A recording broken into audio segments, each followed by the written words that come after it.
One worrisome sign in Starbucks earnings. Hey, thanks for joining me today. This topic I'm very passionate about because no one ever listens when I talk about it. Actually, I shouldn't say that, but I should say that most entrepreneurs, generally speaking, small and medium-sized businesses tend not to think about this.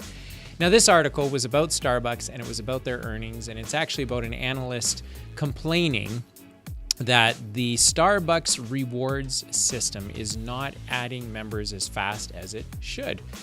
So I'm not going to talk about that. What I am going to talk about are some of the interesting points that this analyst brings to our attention about the reward program that Starbucks offers. So for example, the company's membership program helps draw customers back to its stores by giving them free drinks if they make a certain number of purchases and sending them notifications to keep the brand on their minds. Management has said that continued expansion of the My Starbucks Rewards program is key to the company achieving its sales targets.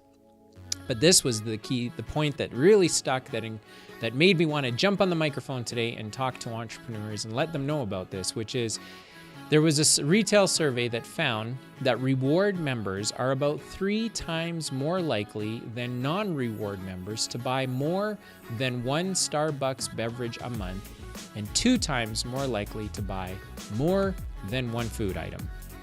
So, here's the point. I've stressed for a long time, and for many, many years, I've pointed out one fatal problem that, if fixed, a business could easily double, if not triple, its sales. And this particular article here seems to support my theory. And what I've also seen in practice, which is if it's always easier to sell to the same customer again than it is to go and try to find a new customer to sell to. And the math is really, really simple. If you run a business, you expend time, money, and effort attracting your customer. You prospect for them, you market for them, you try to get them in. Once you get them in, then you got to sell them, then you got to pay a sales commission, and there's a cost associated with finding your client. But once they're your client, you no longer have to spend money finding them. You simply have to spend money and time trying to get in front of them again and adding more value to what it is that you originally offered to them. So how do you increase your sales 3 times? I believe you look to sell your customer another 3 times. And not every business can do that. For example, if you're an insurance agent or if you're a mortgage broker or you're a real estate agent, you might go, geez, Dylan, I mean, come on, I can't sell my client 3 more mortgages or 3 more houses. No. But you can still generate 3 more opportunities from that client because that client, of course, knows other clients. And now I know what's going on. I know you're rolling your eyes going, yeah, I've heard all this, whatever. But it's not whatever. It really does matter. If your business is only relying on new sales, you're only as good as the last sale that you completed. And if things change in the marketplace, if competition heats up, if margins drop, et cetera, you can find that your new sales start to dry up really quickly. If you're not working on selling more to your existing customers or through your existing customers, then not only are you leaving money on the table, but you have yet to discover other opportunities that you didn't even know existed with your business. And what I mean by that is when you go back to try and really figure out how to sell through or to your existing customers 3 more times, you often discover new products, new services, or new opportunities to add value and increase the customer experience that your business is providing. All of that work generates to bigger margins. Now, here's the devil of the details. New sales often feel more controllable. An entrepreneur says, I can just make more calls. I can just send out more emails. I can just have more coffees. And it's something tangible, it's something measurable, and it feels really, really easy to grab. Investing in your past customers requires a little bit more faith, and it's more like planting seeds. There's this analogy that I heard once that Ackland's Granger uses, which is a big supply company. They have 2 types of salespeople. They have what they call hunters and farmers. The hunters go out, kill the next deal, bring it into the house. The farmers are exactly the opposite. Their job is to retain the client, grow the account, and upsell and cross-sell and through-sell to that existing customer. Hunters, farmers.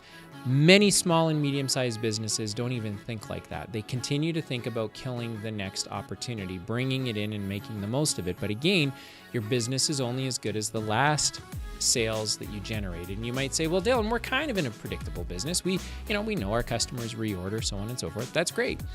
But if you don't intentionally figure out how to add specific value to your existing customers that's going to drive more business than what they've done historically, then I stand by my opinion, which is you're leaving a lot of money and a lot of opportunity on the table. So my Starbucks rewards demonstrates for Starbucks that it helps keep their brand. They use the rewards program to keep their brand top of mind with their customers. They then have created incentives and offers to attract the customer again. There's nothing unique about what Starbucks is doing. If you're a mortgage broker, you can do the same thing. If you are a real estate agent, you can do the same thing.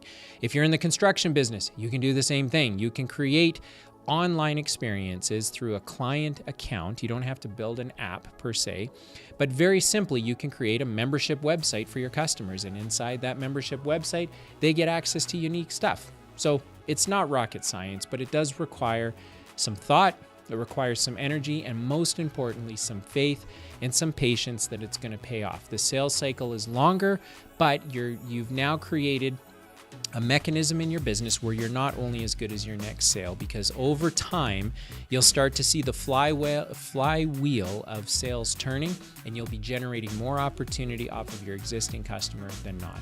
So just as a quick benchmark, if your business generates 90% of its business from new customers and 10% from existing, a healthy business should be able to get to a place ultimately where those numbers are inverted.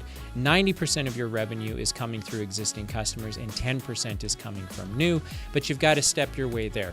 If you never have the conversation, you'll never get there. But if you start today and start thinking through how do we generate 3 more sales from our existing clients or through our existing clients, I think you'll be thanking me later. So if you're watching this on YouTube, thank you. Subscribe. Make sure that you do that. If you're listening on the podcast, make sure that you give me some sort of a rating and that you subscribe to the podcast so you don't miss any episodes.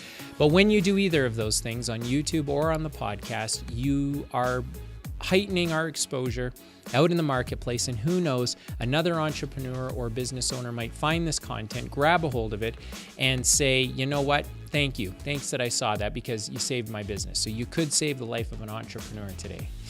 Anyway, that's all I've got. I appreciate you tuning into this episode, and we'll catch you on the next one.